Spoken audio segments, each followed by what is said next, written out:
아멘.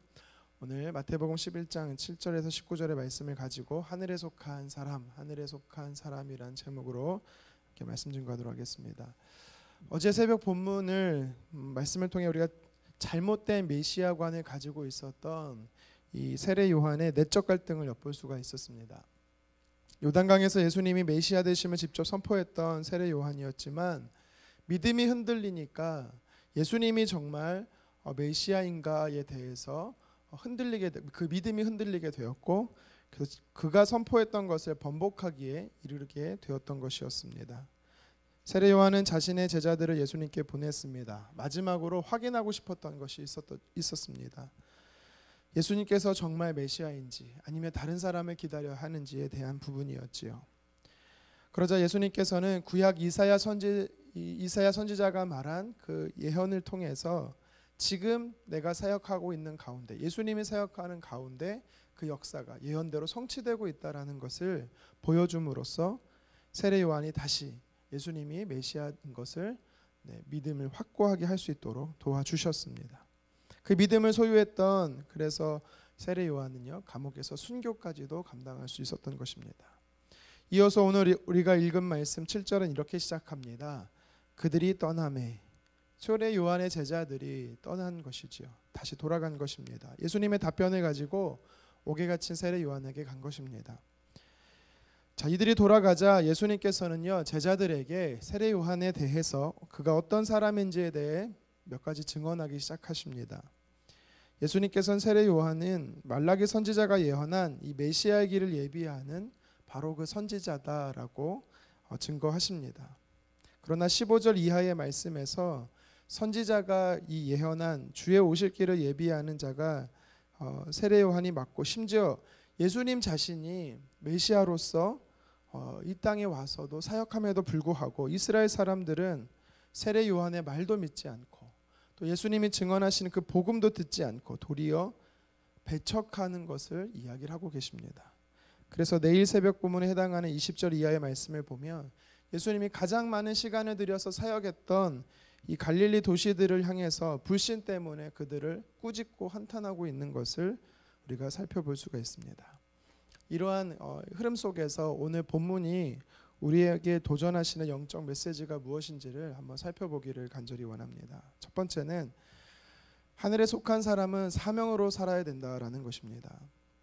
예수님은 세례 요한의 제자들을 돌려보낸 후에 자신의 제자들에게 세례 요한에 대해 최고의 칭찬을 하고 계십니다. 어떻게 칭찬하십니까? 그 칭찬의 내용을 살펴보면 9절 하반절에 보니까 선지자보다 더 나은 자다라고 말씀하십니다. 그리고 11절에 보면 여자가 낳은 자 중에 가장 큰 사람, 큰 인물이다라고 칭찬하시지요. 우리들 중에, 아니 아담 이후로 지금까지 세상에 여자의 몸에서 태어나지 않은 사람이 과연 있겠습니까? 모든 사람은 어머니 몸에서 태어납니다.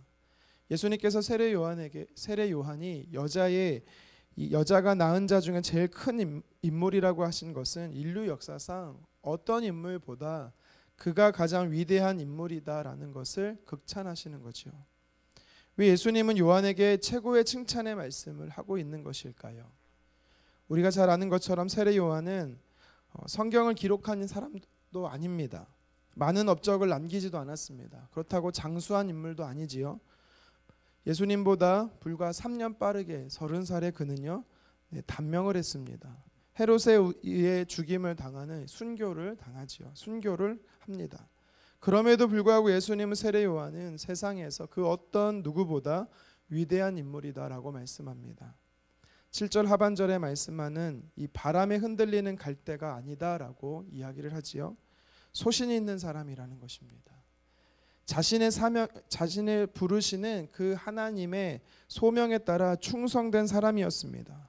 대부분의 사람들이 오늘 본문 8절에 보는 것처럼 부드러운 옷을 입고 왕궁에 있는 사람들처럼 부와 권력의 유혹에 따라 안락한 삶을 추구하고 살았지만 그는요 광야에서 살면서 메마른 광야에 거친 옷을 입고 그 부르심을 따라 살았던 헌신된 사람이었기 때문입니다. 뿐만 아니라 세례 요한은 진리를 증언하기 위해 어떤 것도 두려워하지 않았습니다.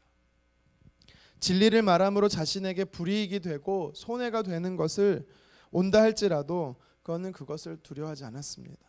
고난과 또 투혹이 그의 삶에 있었지만 그는요 그것으로 인해 진리를 타협하지 않았던 사람입니다. 세상적인 가치관으로 보면 미련한 사람 같아 보이지만 그는요 진리를 위해 살았습니다. 자신의 유익을 구하지 않고 불의와 타협하지 않고, 그래서 그는요 예수님께서 보시기에 가장 위대한 사람이라고 칭찬할 수 있었던 것입니다. 그런데 예수님이 세례 요한을 최고로 칭찬하신 것은 이 점들 때문만은 아닙니다. 요한에게는 더 중요한 점이 있었습니다. 바로 하나님의 아들, 유일한 구원자 되시는 예수 그리스도의 길을 예비했고 사람들에게 예수님을 알리는 중요한 직책을 맡았기 때문입니다. 10절 말씀을, 오늘 본문 11장 10절 말씀을 같이 한번 읽어보도록 하겠습니다. 기록된 바 보라 내가 내 사자를 내 앞에 보내노니 그가 내 길을 앞에 준비하리라 하신 것이 이 사람에 대한 말씀이니라. 아멘. 예수님께서요 세례 요한에 대해서 이야기하시면서 말라기 3장 1절을 인용하시는 겁니다. 세례 요한이 바로 사람들을 회개케 하여 주의 오실 길을 예비하기 위해 먼저 보냄받은 구약에서 말한 엘리야 선지자가 바로 세례 요한이었다라고 확증하시는 거죠. 하나님 나라의 왕이신 예수님의 길을 예비하고 사람들에게 그 예수님을 증언하는, 소개하는 일인 이 사명을 맡았기 때문에 가장 위대한 사람이었다라고 예수님은 칭찬하고 있는 것입니다. 그런데 여러분, 이 중요한 이 사명을 가지고 사는 이 세례 요한처럼 이 중요한 직책은요 오늘을 살아가는 저와 여러분들에게도 그것이 위임됐다라고 이야기하고 있습니다. 부활 승천하신 예수님께서 이 땅에 다시 오시겠다라고 약속하셨습니다. 세례 요한처럼 우리는 세상 사람들에게 재림하실 예수님에 대해서 소개하고 그 길을 준비하는 사명이 동일하게 주어졌다라는 것입니다. 그래서 우리가 이 시대의 세례 요한이다라는 것입니다.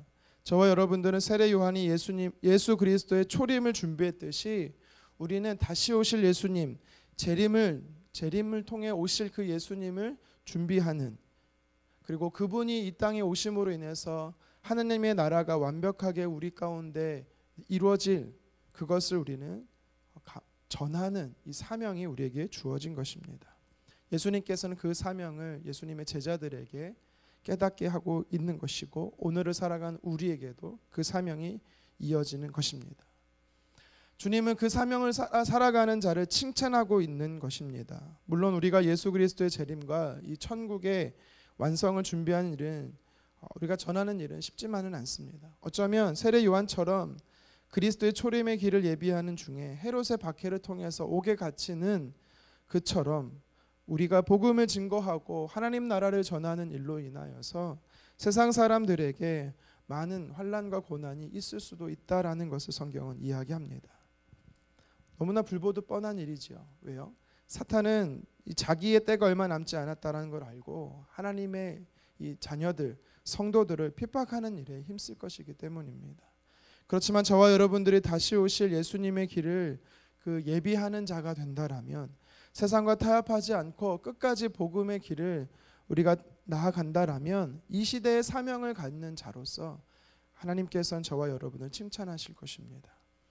계속해서 오늘 본문의 말씀이 우리에게 주시는 영적 교훈이 또 한 가지 있습니다. 그것은 하나님의 나라를 소유하라라는 것입니다.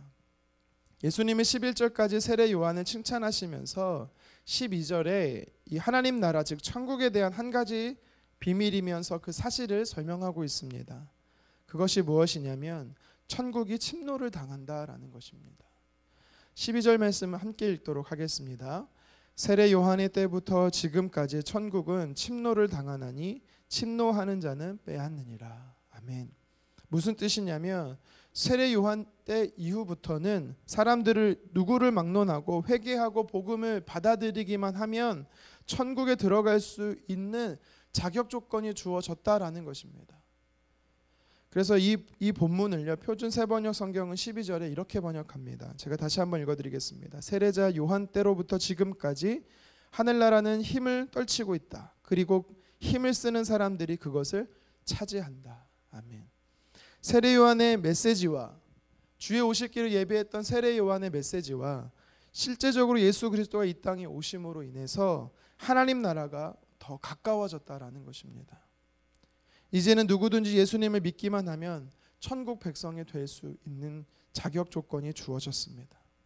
전화기에 비유하면 듣고 말하는 유선 전화의 시대가 가고 이제는 보고 대화할 수 있는 스마트한 시대가 되었다라는 것입니다. 구약이 말하는 하나님 나라보다 신약에서 말하는 하나님 나라가 더 명확해졌다라는 것을 우리에게 이야기하는 것입니다. 세례요한 이후로부터 지금까지 또 앞으로 주님께서 재림하시는 그 순간까지 신약 시대를 살아가는 우리에게 하나님 나라가 바로 앞에 다가왔다라는 것을 이야기하고 있는 것입니다.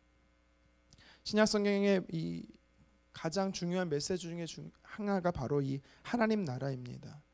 예수님은 이 하나님 나라 천국 복음을 증언하기 시작했습니다. 천국에 대해서 하나님 나라에 대해서 참 많은 비유로 설명하고 계십니다.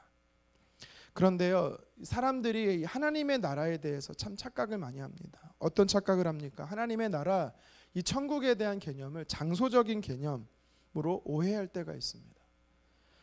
예수님 당시 형제들뿐만 아니라 제자들도 마찬가지였습니다. 예수님께 묻습니다. 하나님 나라가 언제 이 땅에 옵니까? 눈으로 보이는 세상의 나라로 착각하고 있었기 때문입니다. 예수님이 메시아라면 하나님의 나라를 로마보다 더 강력한 나라로 지상에 세워야 하지 않는가라는 이 생각으로 언제쯤 그 나라가 이 땅에 이루어집니까? 라는 것에 대해 예수님께 물었던 것이죠. 그래서 오병이어 기적이 있은 후에 사람들은요, 당장 예수님을 억지로 임금으로 세우려고 했던 시도까지 있었습니다. 바리새인이 예수님께 질문합니다. 하나님의 나라가 어느 때 이 땅에 임합니까? 누가복음 17장 21절에 예수님께서 말씀합니다. 하나님의 나라는 볼 수 있게 임하는 것이 아니요 또 여기 있다 저기 있다고도 못하리니 하나님의 나라는 너희 안에 있느니라. 아멘. 무슨 뜻입니까? 하나님의 나라라는 것은 통치적 개념이고 다스림의 개념이다라는 것입니다. 하나님의 말씀에 순종하고 하나님의 말씀을 따라 살아가는 것 그 자체가 하나님의 나라가 임했다라는 것입니다. 물론 예수님께서 이 땅에 재림하시면 완벽한 하나님의 나라가 이루어집니다. 하지만 그 완벽한 하나님의 나라는 그때만이 하나님의 나라가 아니라 오늘을 살아가는 예수 그리스도를 주로 고백하는 저와 여러분들의 삶의 현장이 하나님의 나라 천국이 이미 왔다라는 것입니다. 하나님 나라 천국은 우리가 죽은 후에 들어가는 것도 맞지만 우리가 살아가는 지금 우리의 가정, 우리의 일터, 우리가 속해 있는 모든 공동체 안에 하나님의 말씀에 순종하며 살아가는 지금이 하나님 나라의 백성으로 살아가는 하나님의 나라라는 것입니다. 그래서 저와 여러분들은 매일 살아감에 있어서 하나님의 말씀을 순종하며 하나님의 통치하시고 다스리는 은혜로 인하여 하나님 나라가 구현되기를 간절히 소망합니다.